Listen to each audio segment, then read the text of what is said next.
Bapak Ibu hadirin yang kami hormati, kita melangkah ke acara selanjutnya. Laporan Ketua Panitia Pelaksana yang akan disampaikan oleh Koordinator Divisi Riset Publikasi dan Ilmiah kepada Saudari Mulyana Widyastuti. Kami silakan.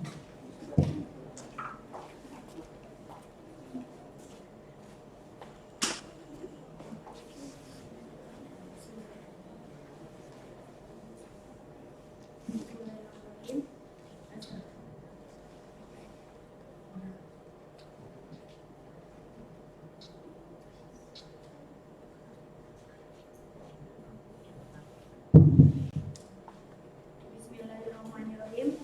Assalamualaikum warahmatullahi wabarakatuh.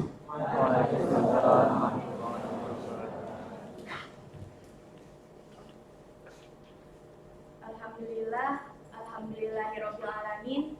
Wassalatu wassalamu ala asrofil anbiya'i wal mursalin wa ala alihi wa sahbihi rasulillahi ajmain.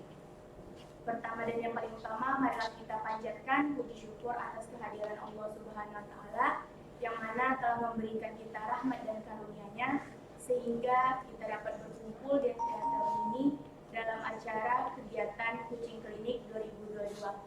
Salawat berangkaikan salam tak lupa pula kita kirimkan buat junjungan alam yakni Nabi besar Muhammad SAW dengan melafazkan Allahumma sholli ala sayyidina Muhammad wa ala ali sayyidina Muhammad.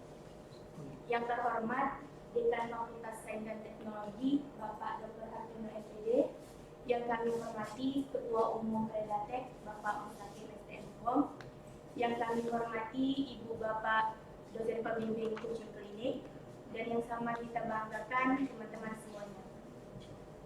Baiklah, di sini saya selaku dari Divisi RPKI atau Riset Publikasi dan Karya Ilmiah mengucapkan terima kasih kepada peserta atas persiapannya dalam melaksanakan Kucing Klinik ini, dan saya juga berterima kasih kepada panitia yang sudah melaksanakan kegiatan ini dengan baik dan kepada ibu bapak dosen yang telah bersedia menjadi coacher untuk kegiatan kucing ini. Baik, di sini saya akan menyampaikan beberapa laporan kegiatan. Yang pertama, kegiatan ini merupakan suatu kegiatan LSP dari kegiatan Divisi RPKI, di mana kegiatan ini bertujuan untuk memberikan pengetahuan tentang penulisan ilmiah dan juga menjadi wadah untuk mahasiswa dalam membuat publikasi. Dan yang kedua, adapun peserta dari Kucing Klinik ini, yang pertama peserta internal dari anggota Predatek dan non-Predatek yang terdiri dari semester 4 dan 6. Dan selanjutnya untuk kegiatan kucing ini insyaallah akan dilaksanakan menjadi 3 batch. Yang pertama itu batch pertama itu dilaksanakan pagi tadi di ruang kelas 101 sampai 104 IGB, dan yang batch yang kedua dilaksanakan insyaallah pada tanggal 15 Juli di 2022, dan yang batch ketiga akan dilaksanakan pada tanggal 2 Agustus 2022. Maka dari itu kami mohon arahannya kepada ibu bapak dosen pembimbing untuk mengarahkan dalam kegiatan ini, dan saya juga berterima kasih kepada semua peserta, untuk bapak, untuk ibu dosen, supaya kegiatan ini bisa berjalan ke depannya. Mungkin sekian laporan untuk kegiatan pada hari ini. Saya akhiri. Wassalamualaikum warahmatullahi wabarakatuh.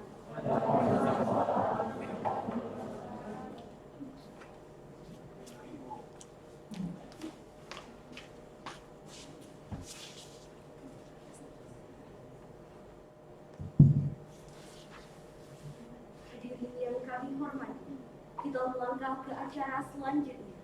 Ke atas sambutan dari Ketua Faz Riset Data Teknologi Uninsus Riau kepada Bapak Mustaqim STM dengan hormat kami.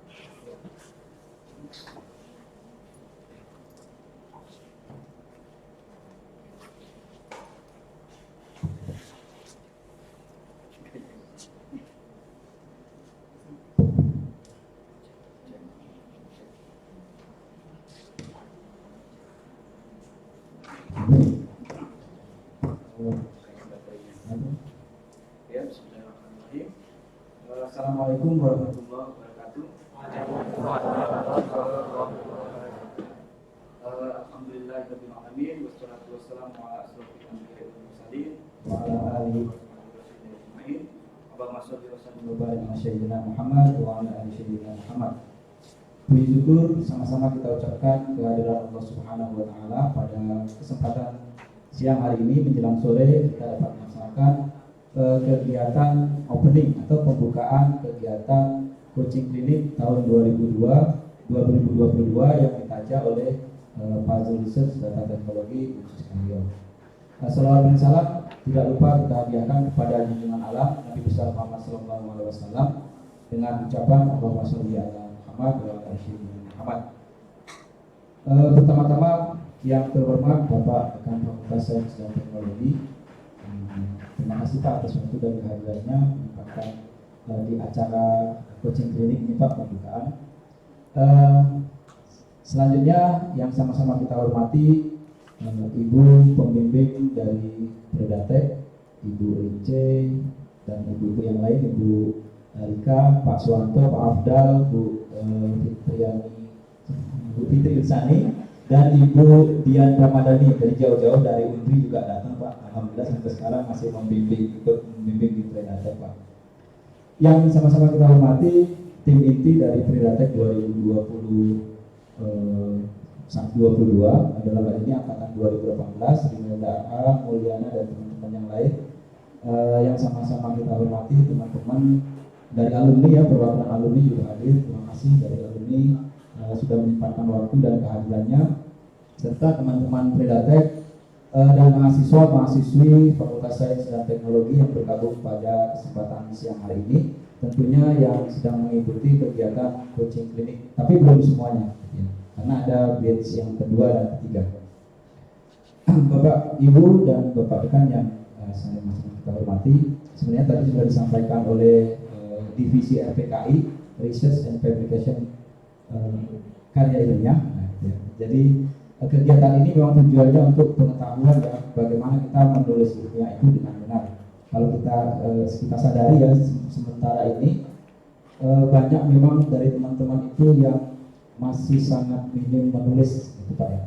Jadi minimal kita punya target tahun ini semua mahasiswa yang bergabung di Predatek maupun yang tidak, itu semuanya sudah memiliki karya ilmiah di semester 4. Jadi sebenarnya ini adalah cita-cita mulia dari kami yang penggagas dari Bapak Ibu. Terima kasih atas waktu dan kehadirannya untuk mengisi kegiatan coaching klinik ini. Jadi coaching klinik itu sifatnya kita membuat karya ilmiah yang sebenarnya belum pernah meriset di mahasiswa semester 4 itu. Jadi semester 4 itu rata-rata masih belajar kalau di sistem informasi paling banter belajar rekayasa perangkat lunak. Jadi belum belajar ke mata kuliah data science, data mining dan sebagainya. Oleh karena itu mungkin mohon maaf, tadi mungkin ada beberapa teman-teman yang karya ilmiahnya itu masih sangat mentah sekali ya, Pak Suwanto dan Ibu Iin, karena beliau dari teknik informatika, jadi tahu bagaimana kualitas paper yang seharusnya dikerjakan. Nah, yang selanjutnya acara ini memang harus berlanjut. Dulu kita pertama pembukaan dilaksanakan di Tarbiyah itu pada bulan Maret, itu targetnya adalah dosen. Sedangkan dosen saja itu juga agak susah dalam menulis ilmiah ini, apalagi mahasiswa kan ya. Tapi dengan ini kita mungkin menjadi suatu gebrakan baru ya, supaya mahasiswa-mahasiswa yang di Fakultas Sains ini semuanya memiliki karya ilmiah, gitu ya.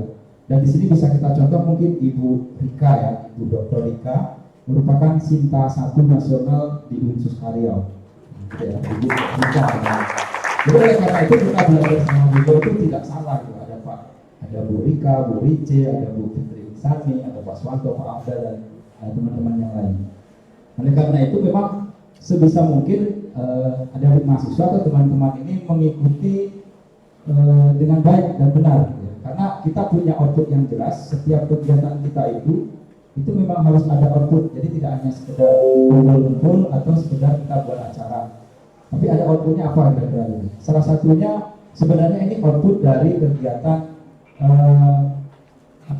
camp Prodetik ya. Camp Prodetik itu camp pemrograman dan data analitik yang dilaksanakan pada Ramadan dan pasca Lebaran. Nah itu ada data analitik dan ada yang namanya programming. Itu salah satu outputnya adalah membuat karya ilmiah. Jadi alhamdulillah untuk hari ini itu ada 34 karya ilmiah baik dari Predatek maupun dari non Predatek yang akan kita coaching ya, atau kita benahi untuk sebagai targetnya nanti kita submit pada jurnal nasional atau di seminar nasional.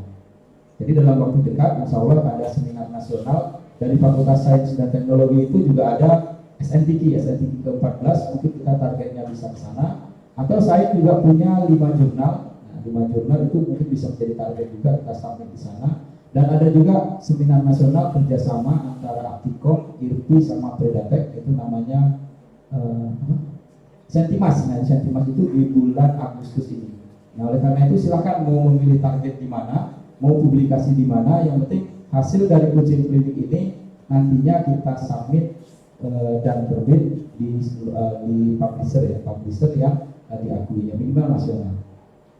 Syukur-syukur tadi ada beberapa paper yang bagus ya, di kelas saya itu ada satu paper bagus, dan itu kalau kita mau lanjutkan kalau di IEEE saja itu insya Allah diterima. Jadi ada satu paper tadi ya, nah itu sangat bagus sekali terkait dengan future selection dengan macam-macam lah gitu ya. Nah itu level masih semester 4 sudah bisa membuat karya ilmiah semacam itu. Saya yakin untuk kedepannya mahasiswa di FASTE ini akan memenuhi menjadi top trending ya untuk publikasi ilmiah, persiapan akreditasi baik di prodi masing-masing maupun di universitas. Jadi sekali lagi Bapak Ibu semuanya, terima kasih atas waktu dan kesempatannya. Sebab mohon maaf ini tidak digaji ya gitu ya. Ini mohon maaf tidak ada pendanaan dan sebagainya, makanya hanya keikhlasan gitu ya. Semoga Allah membalas kebaikan Bapak Ibu semua, jauh-jauh dari UNRI datang ke sini juga gitu ya.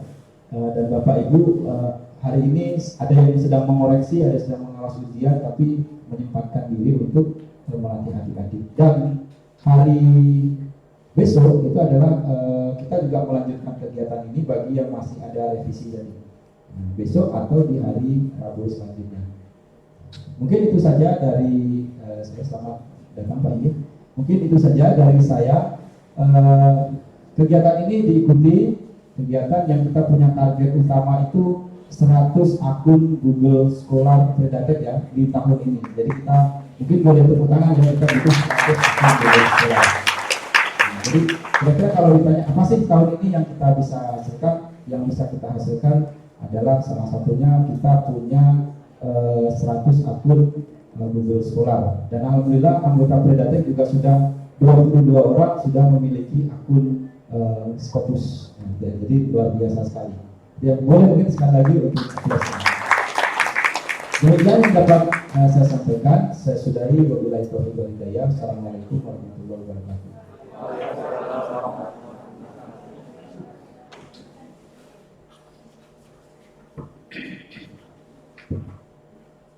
Bapak Ibu hadirin yang kami hormati, selamat pagi dengan ketat.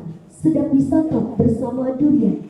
Bapak Dr. Hartono selaku dekan, pengarahan beliau kita dengarkan. Marilah bersama kita dengarkan pengarahan dari dekan Fakultas Sains dan Teknologi sekaligus membuka secara resmi acara uji klinik penulisan artikel ilmiah Predatek Fakultas Sains dan Teknologi Uinsus Riau tahun 2022. Kepada yang terhormat Bapak Dr. Hartono MPD, kami jemput dengan segala hormat. Silakan Bapak.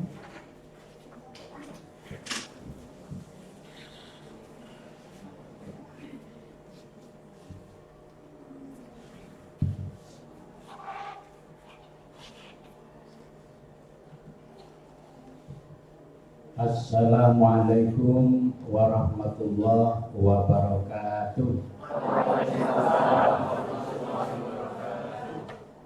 Alhamdulillahilladzi fataha abwaaba ta'limi wa tarbiyah li sa'adatil insan wa zawdahu fihi ma'ala umati rahmati wa ihsan. Asyhadu an la ilaha illallah wahdahu la syarikalah wa asyhadu anna Muhammadan abduhu wa rasuluh la nabiyya ba'da.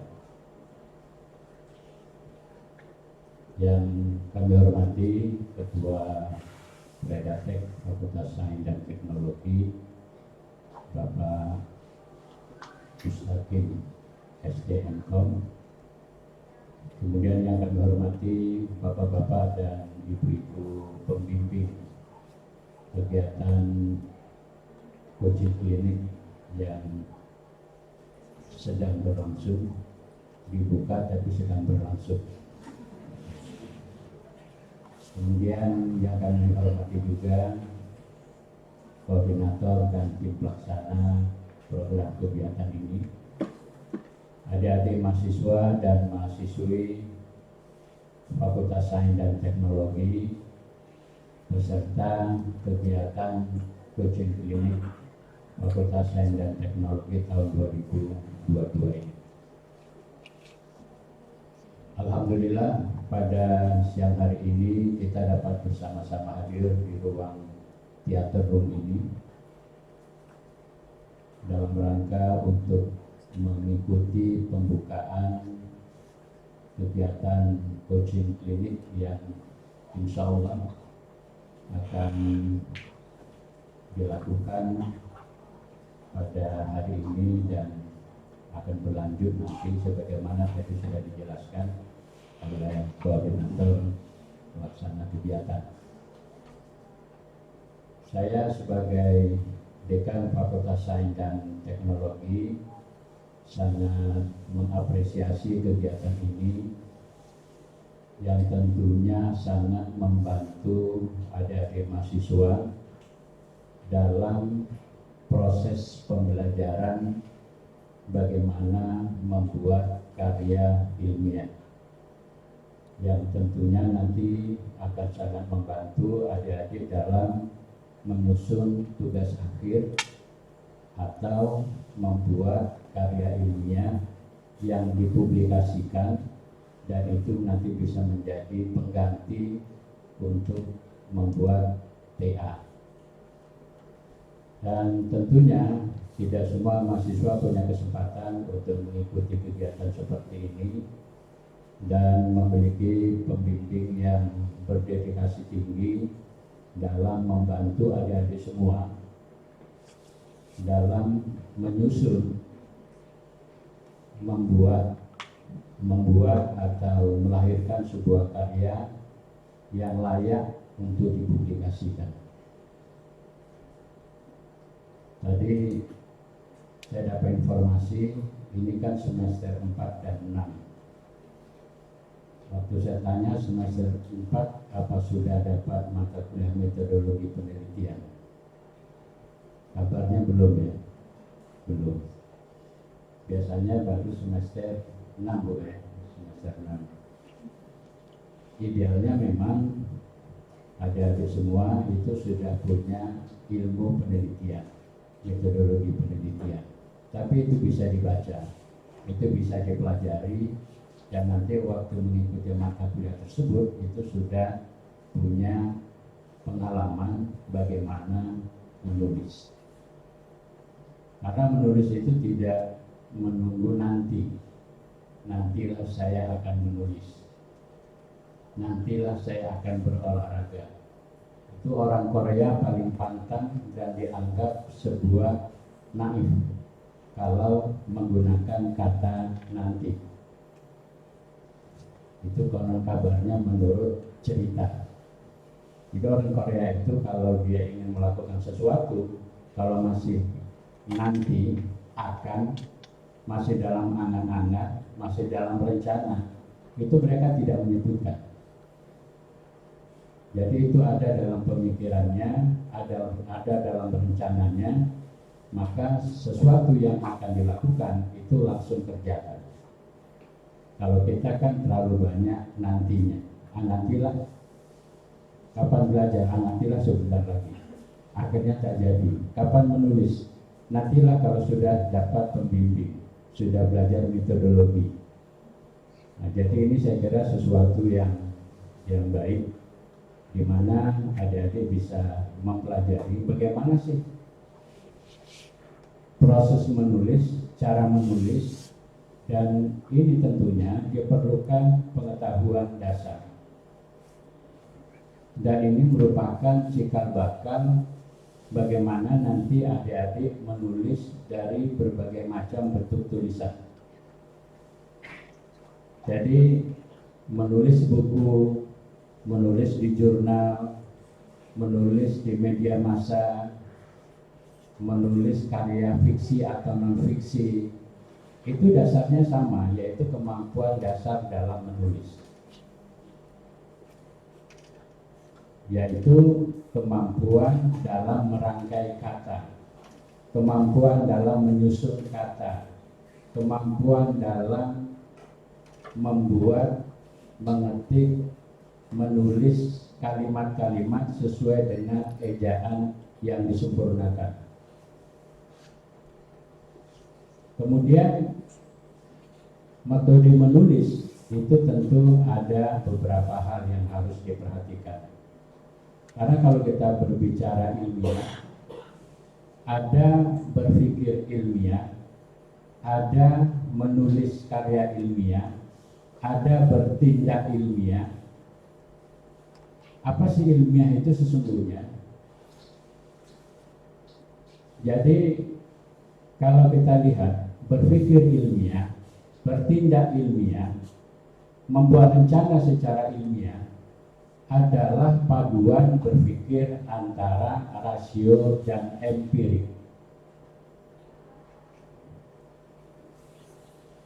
Jadi rasio dan empirik ini dua pola pikir yang harus dipadukan. Jadi kalau kita misalnya menulis di bab 1 itu biasanya berbicara orientasinya, penekanannya adalah pada aspek masalah. Kemudian nanti di bab 2 itu biasanya berbicara tentang kajian teori. Itulah yang rasional ya.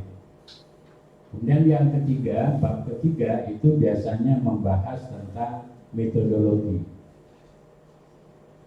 Kemudian bab 4 itu penyajian data dan analisis, itu berpikir empirik, karena di dalamnya itu ada data. Jadi berpikir rasional itu tidak bisa berdiri sendiri. Karena sesuatu yang benar, sesuatu yang rasional itu belum tentu benar. Sebaliknya, atau pola pikir yang lain, berpikir empirik adalah berpikir di mana kebenaran didasarkan oleh cara kerja panca indera.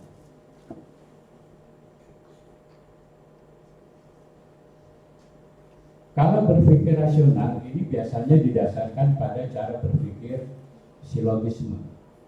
Ada premis mayor, ada premis minor, lalu nanti membuat kesimpulan.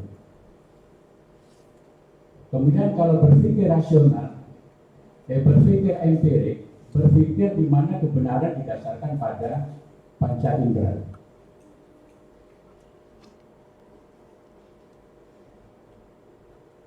Apakah panca indera bisa dipercaya? Tidak. Kebenarannya itu juga tidak bisa dipercaya sepenuhnya. Itu banyak contoh, misalnya tongkat yang dimasukkan ke dalam air kelihatan bengkok. Padahal dia tidak bengkok, dia sesungguhnya lurus. Kalau kita berada di jalan raya, di terik panas matahari, itu kelihatan kayak ada gelombang, kayak ada air. Itu yang disebut dengan fata morgana. Begitu kita kejar, semakin dekat, ternyata dia semakin jauh, dan itu tidak ada.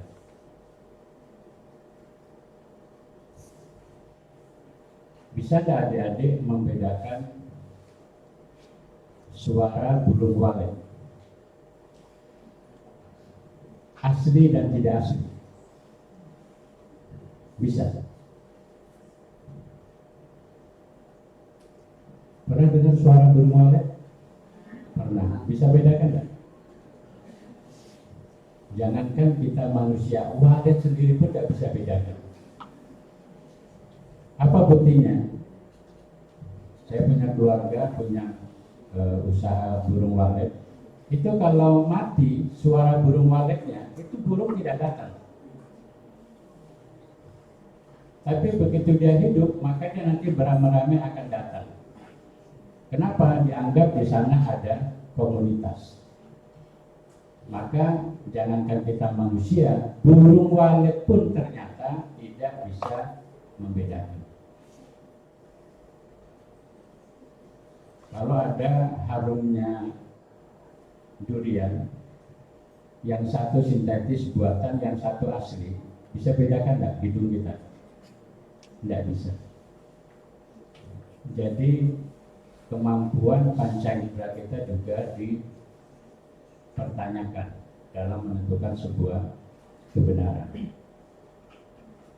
Nah, oleh karena itu, mahasiswa yang berpikir ilmiah adalah berpikir yang memadukan antara rasio dan empirik. Orang-orang seperti ini biasanya tidak mudah terprovokasi, tidak mudah menerima informasi yang sifatnya hoax.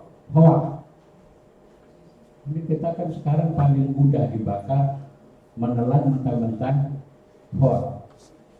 Kenapa? Karena hanya menggunakan satu cara berpikir, tapi tidak menggunakan dua cara berpikir, yaitu empirik. Benar apa tidak? Saya kasih ilustrasi begini. Ini berapa menit saya dibatasi waktu? Saya sampai jam 6 bisa juga.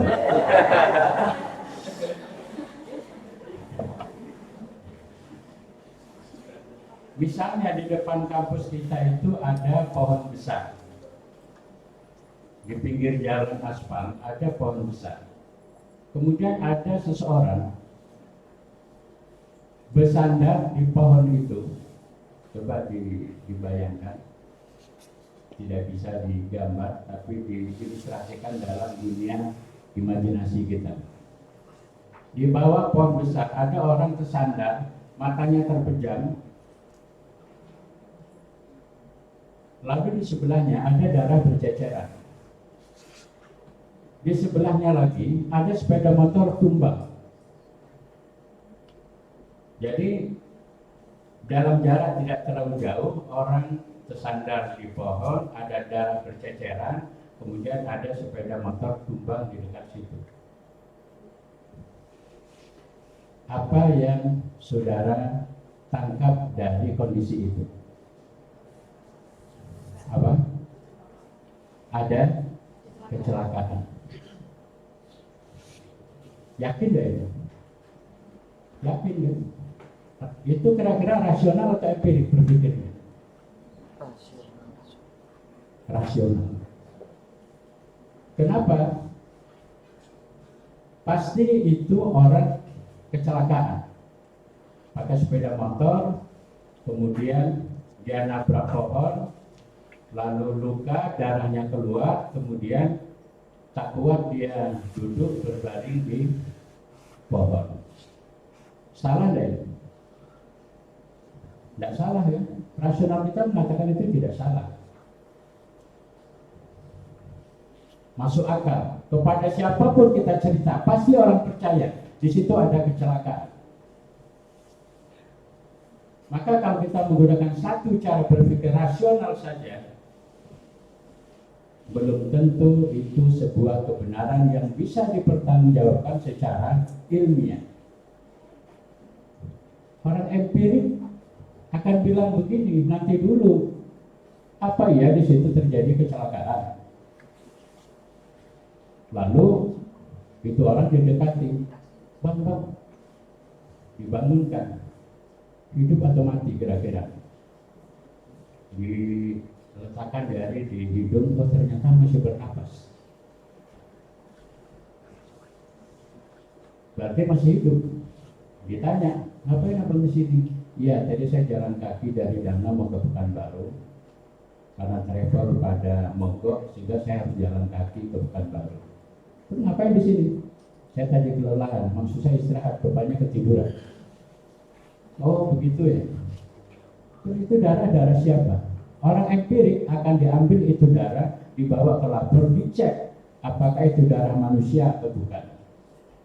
Hasil labor menunjukkan ternyata darahnya adalah bukan darah manusia, tapi darah sapi. Kok ada darah sapi di situ?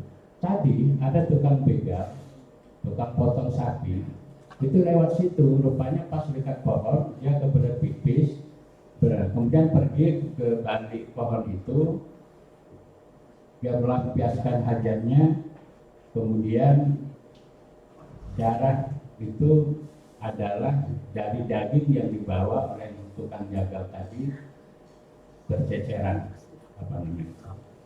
ya, keluar. Terus itu sepeda motor itu ternyata punya orang yang sedang pergi melihat kebun rambutan. Di balik pohon itu tadinya sepeda motor itu diparkir berdiri, tapi karena diparkir di tanah, rupanya tanahnya lunak, amblas, lalu tumbang. Apa yang terjadi? Ternyata 3 kondisi itu tidak punya hubungan. Orang yang tertidur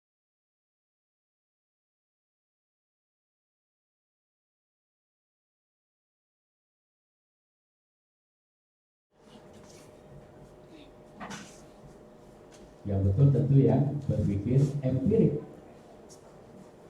Maka kalau saudara menerima hoax, berita yang tidak benar, atau kayaknya benar, masuk akal, rasional, tapi saudara harus melihat fakta, data yang menunjukkan bahwa informasi itu adalah benar.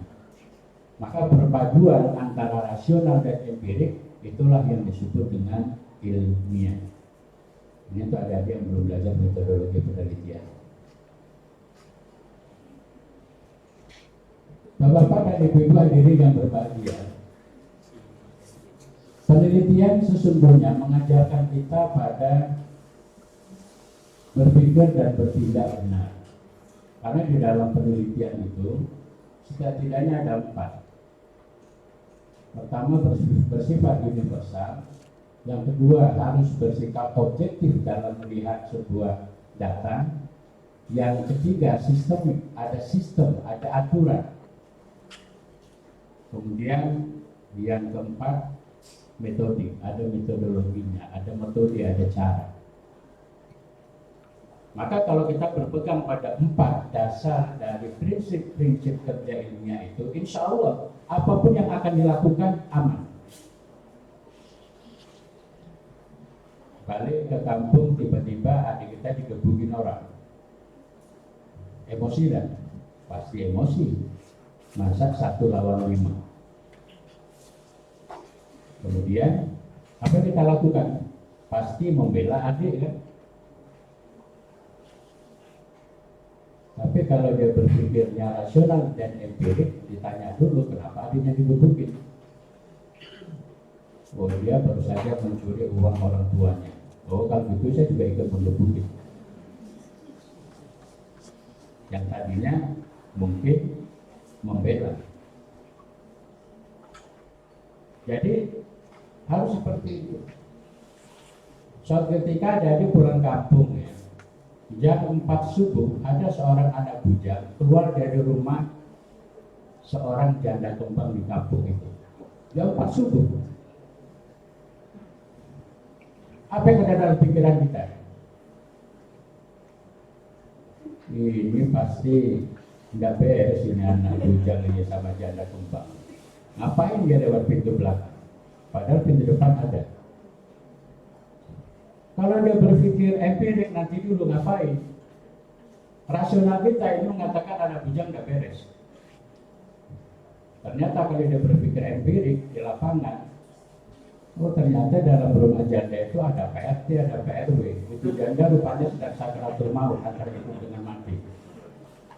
Itu anak bujang sedang mencari mantri ya di kampung itu untuk minta pertolongan. Jadi orang yang berpikir rasional, empirik, berpikir ilmiah, nah itulah yang berpikir bijak untuk hari ini. Nanti kan ilmu ini terus berkembang.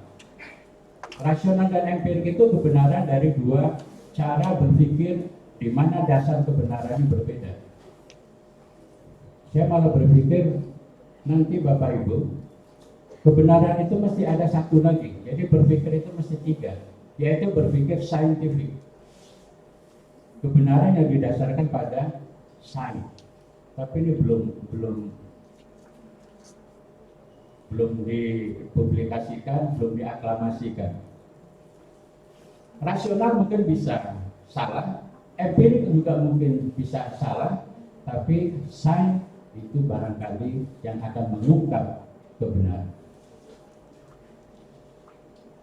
Hari ini Bapak Ibu di Jepang itu sedang diupayakan untuk diperjuangkan di mana sebuah kebenaran didasarkan dari DNA. Dari DNA.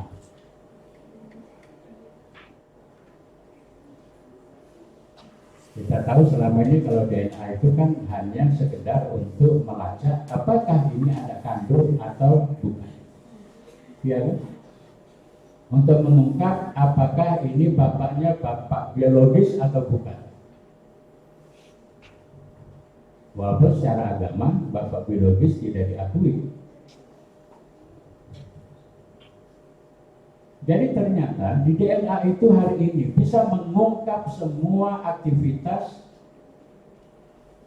merekam pemilik DNA-nya. Nah, kenapa sedang diperjuangkan dan ini bagian dari penetapan hukum di Jepang, tapi masih dalam proses.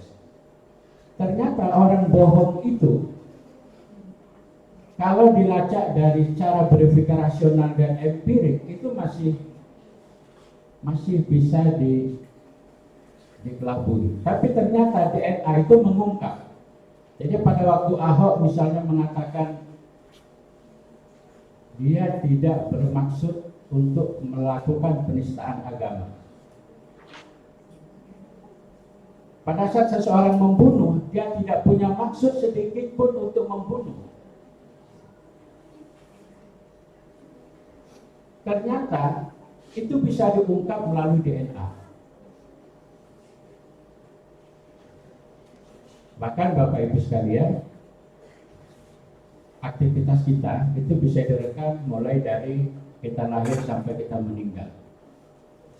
Bahkan dalam ilmu DNA itu bisa dilacak apakah saudara itu nanti masuk surga atau neraka.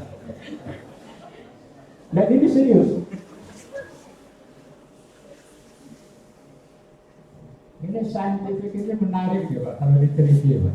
Kita tidak punya labor untuk mendukung penelitian DNA. Insya Allah nanti kita akan buat. Ternyata orang sholat itu, apakah dia riya atau tulus, itu bisa diungkap dari DNA. Ini saya dapat informasi dari Dekan Fakultas Kedokteran Makassar. Beliau memang ahlinya di DNA. Jadi kalau orang banyak dosa, kenapa kok bisa diprediksi masuk neraka atau masuk surga? Bahasa sederhananya, orang yang melakukan perbuatan maksiat, maka simbol-simbol kayak kodenya lah gitu. Jadi simbol-simbol dosa itu dia akan on.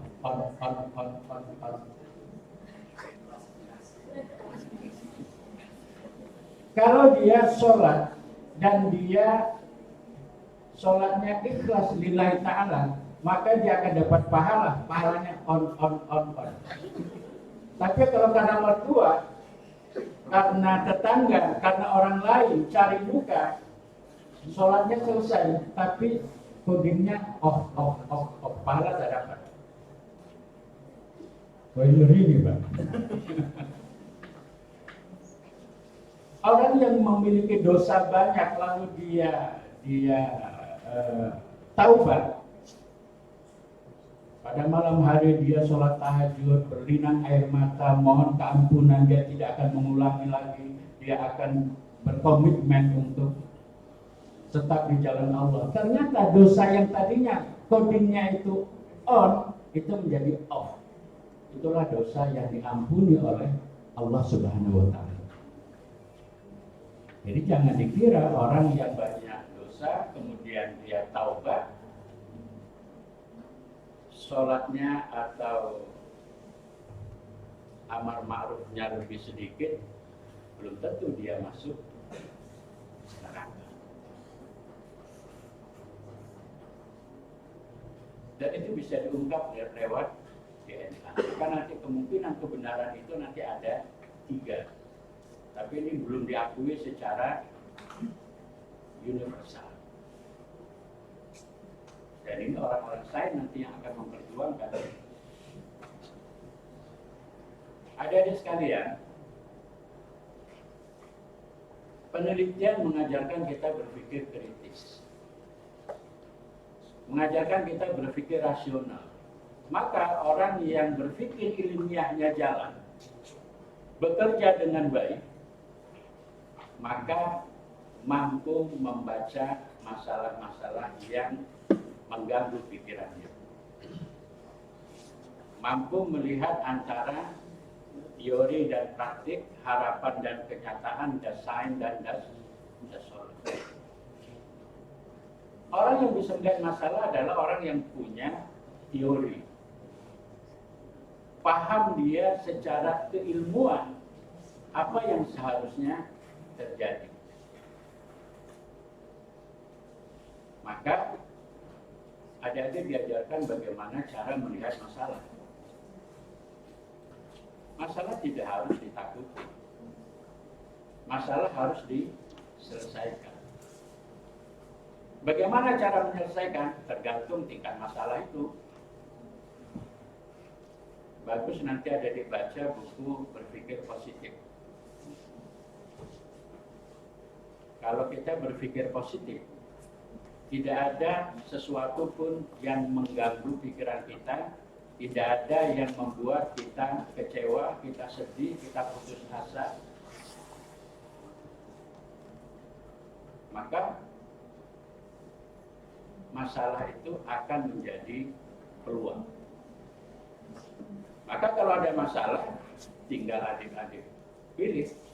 Apakah ini peluang yang akan kita pilih peluang yang baik, atau justru peluangnya adalah yang tidak baik? Berapa banyak orang putus asa gara-gara patah hati, putus cinta, kan? Sehingga dalam puisinya, makan terasa sekam, minum terasa gurih, hati hancur. Bak terhempas ke hati hancur, bak kaca terhempas ke batu. Oh itu hancur ini.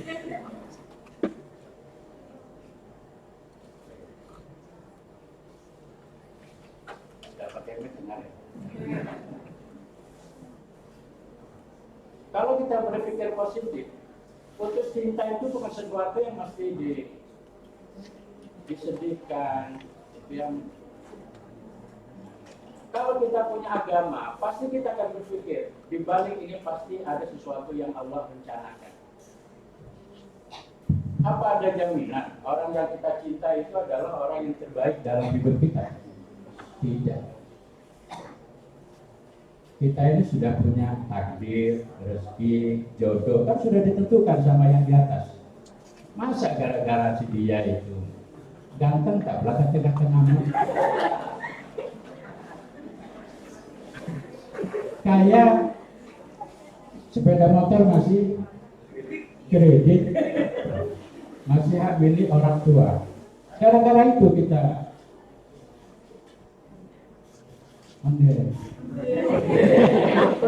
sedih kadang-kadang biar mahasiswa ini, Pak. Semester 1, 2 bagus IPK-nya. Semester 3 patah hati, berubah, mengurung diri, kemudian menyesali nasib, gairahnya hilang. Kemudian apa yang terjadi? IPK 3, 4,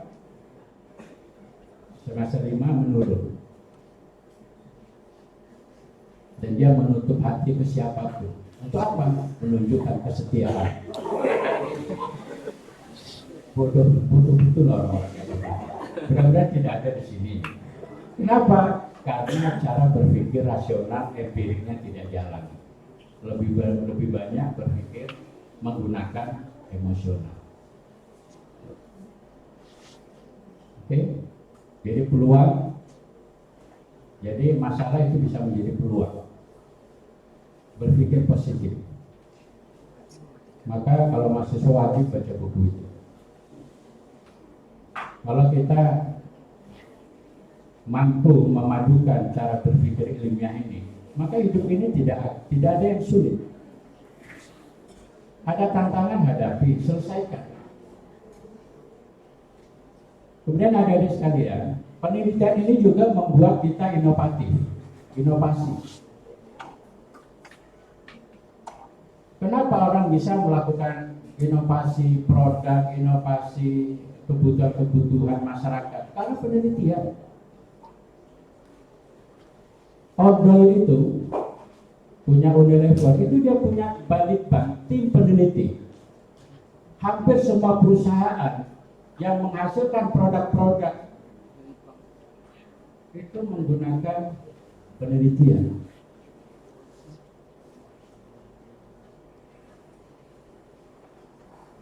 Mobil, sepeda motor, itu kan terus berkembang. Bagi perusahaan yang tidak mengembangkan produknya dengan penelitian, maka dia tidak akan bisa bersaing. Kenapa Cina itu bisa bertahan, ekonominya bagus, kuat? Karena inovasi.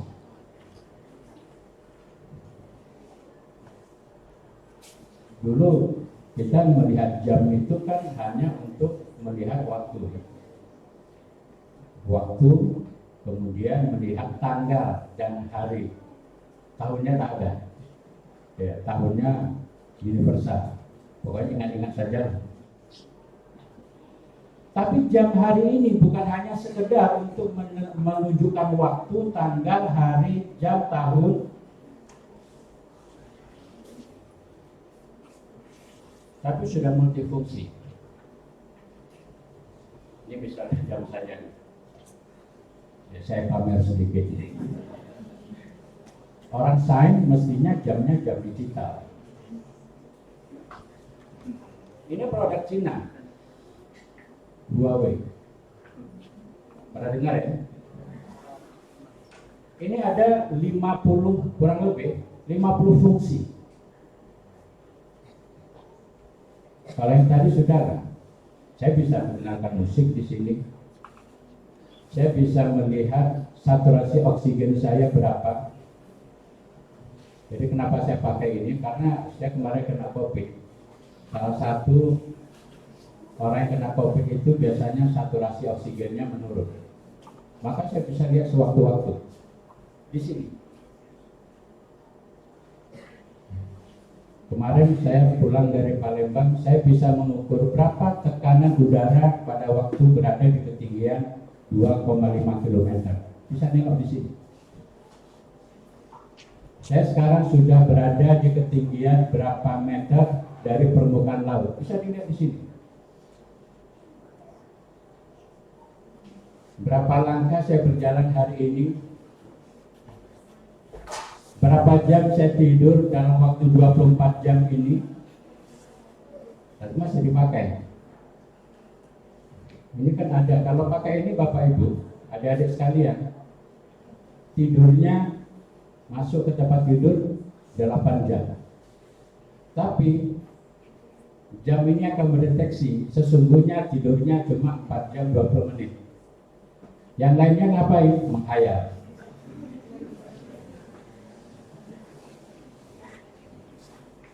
Dan banyak fungsi-fungsi lain. HP, saya pakai HP itu dulu tahun 94. Ukurannya besar, Pak. Ya, hampir segini lah.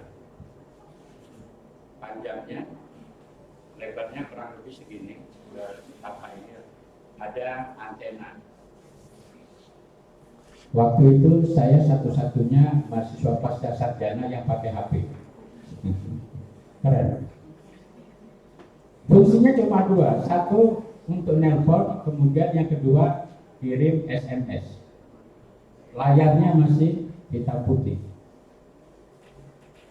Mereknya Ericsson.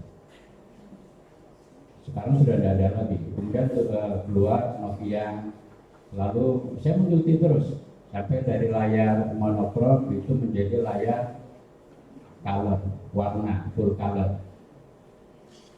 Dari 16 warna menjadi SPGA, PGA, SPGA dan seterusnya. HP sekarang itu fungsinya sudah multi. Tidak terbayang pada tahun 2022,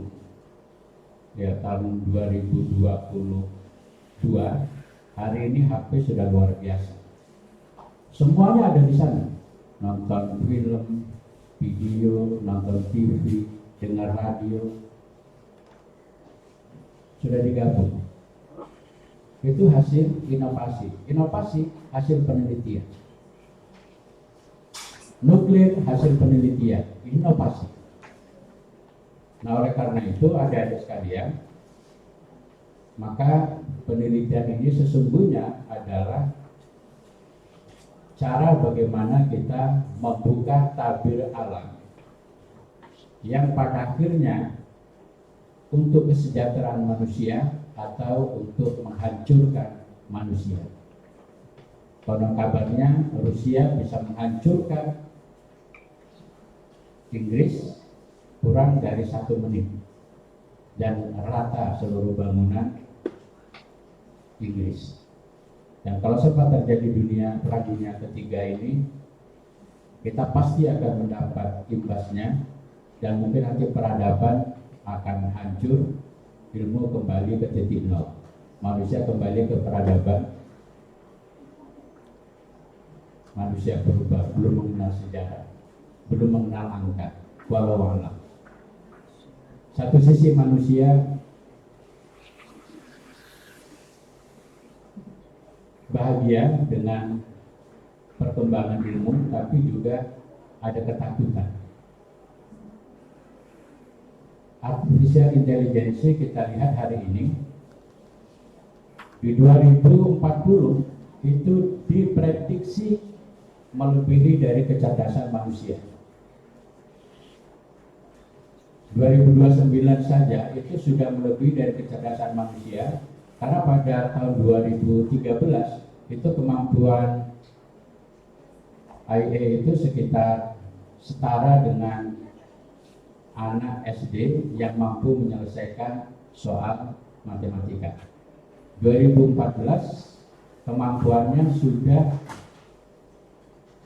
mampu menyelesaikan soal-soal paling rumit di bidang matematika.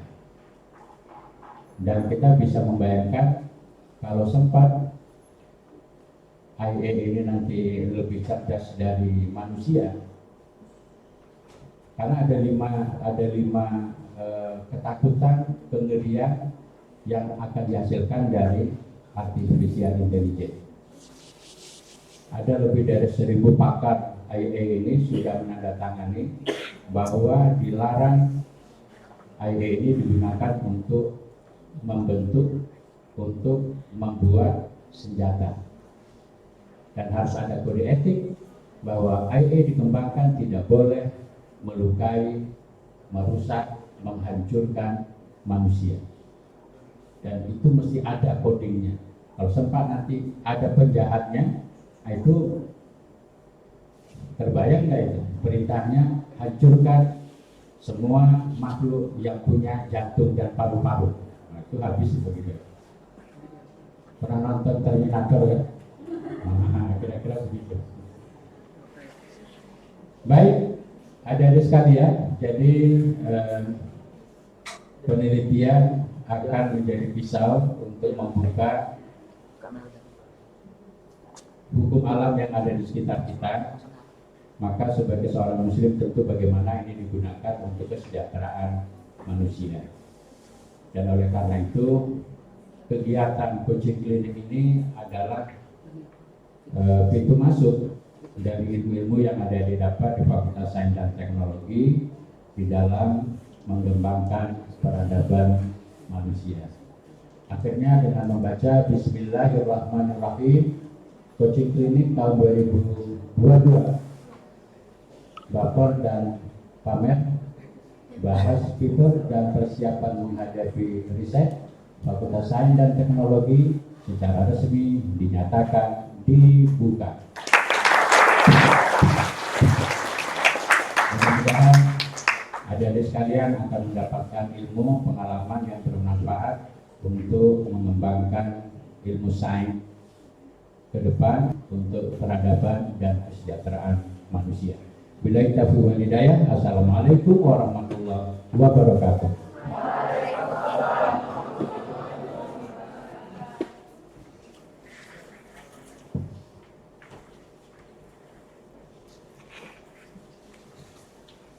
Bapak Ibu hadirin para tamu undangan yang berbahagia, agar acara kita mendapatkan berkah dari Allah Subhanahu wa Ta'ala, marilah bersama-sama kita mengangkat kedua tangan seraya berdoa yang akan dipandu oleh Saudara Hamdi Syukur. Kepadanya kami silakan.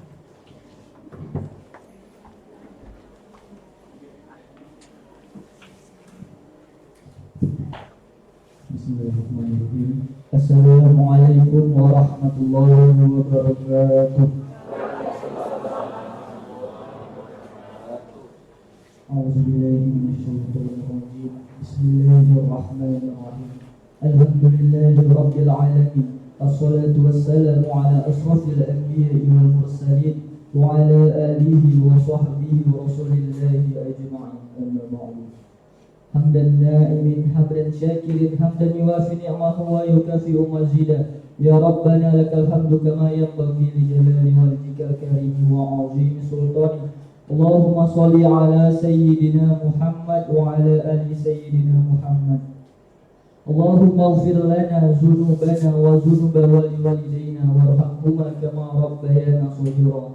Wa li jami'il muslimina wal muslimat wal mu'minina wal mu'minat bi rahmatika ya arhamar rahimin. Rabbana zalamna anfusana wa illam taghfir lana wa tarhamna lanakunanna minal khasirin. Allahumma inna nas'aluka ilman nafi'a wa rizqan halalan thayyiban wa amalan mutaqabbalan. Ya Allah ya Tuhan kami, ampunlah dosa kami, dosa Bapak Ibu dosen kami, dan dosa kami semua yang hadir pada acara kali ini. Ya Allah ya Tuhan kami, pada hari ini, pada siang ini kami mengadakan pembukaan coaching klinik Predatek tahun 2022. Lancarkanlah acara kami pada hari ini. Semoga menjadi keberkahan di dunia dan juga di akhirat. Ya Allah ya Tuhan kami, berikanlah kami kebaikan di dunia dan juga di akhirat. Amin ya rabbal alamin. Rabbana atina fid dunya hasanah wa fil akhirati hasanah wa qina adzabannar. Bifadlika subhana rabbika rabbil izzati amma yasifun wa salamun alal mursalin walhamdulillahi rabbil alamin. Assalamualaikum warahmatullahi wabarakatuh.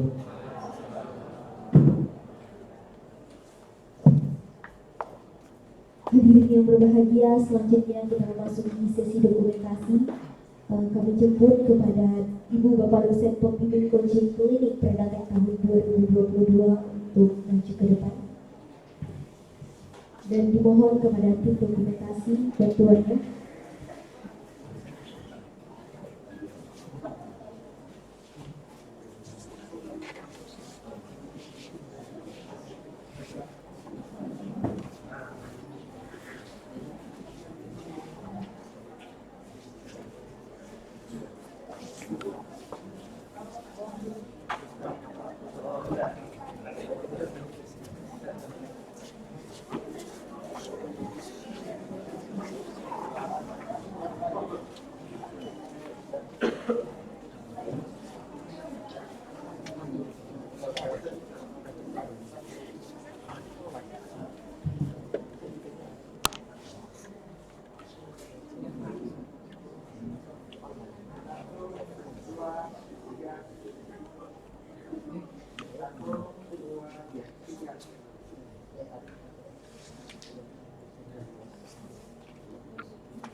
Ya peserta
Uji klinik penerusan artikel ilmiah Predator Computer Science dan Teknologi Universitas Kendal. Saya Ilmiah pamit undur diri. Saya akhiri dengan wabillahi taufiq wal hidayah. Wassalamualaikum warahmatullahi wabarakatuh.